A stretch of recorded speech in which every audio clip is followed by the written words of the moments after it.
Blackstone presents Devlin's Light by Mariah Stewart. This book is read by Erica Sullivan.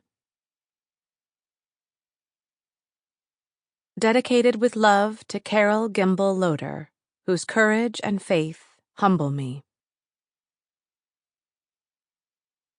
Chapter 1. With cool impartiality, India Devlin regarded the face of each and every mourner who stood at her brother's open grave, wondering if perhaps she were, at that moment, looking into the deceptive eyes of a killer who hid a terrible secret while at the same time offering well-rehearsed condolences. Everyone who was anyone in Devlin's Light, and many who were not, had come to pay their last respects to Robert Foreman Devlin.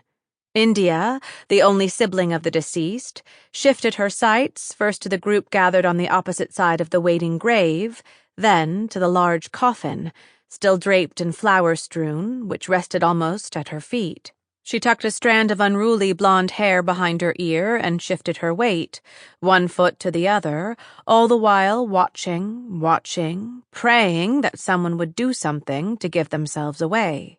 Ludicrous, she chided herself. As if Rye's killer would step forward and announce that he, or she, was the guilty one. But who?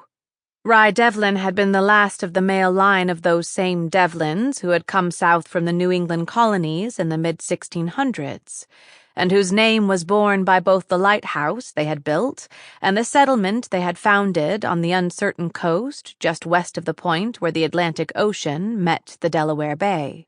Handsome, affable, full of the Devlin charm, Rye had been well-liked, admired, respected by all who knew him, and he had seemed to be without an enemy in this world.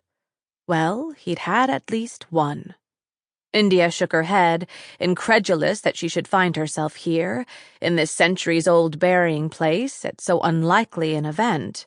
Once, as a child, India had unsuccessfully attempted to count the number of Devlins whose final resting spots lay behind the small, whitewashed church that had served many generations of the town's residents. The weathered structure had gone unused for years, since long before India's birth, though it was faithfully maintained through the efforts of the Devlin Trust. For the country church, like the ancient cemetery and much of the coastal boundary of Devlin's Light, was on Devlin land. Beyond Rye's grave, in this corner of the churchyard, lay the remains of their father, Robert Sr., their mother, Nancy, and their paternal grandparents, Benjamin and Sarah.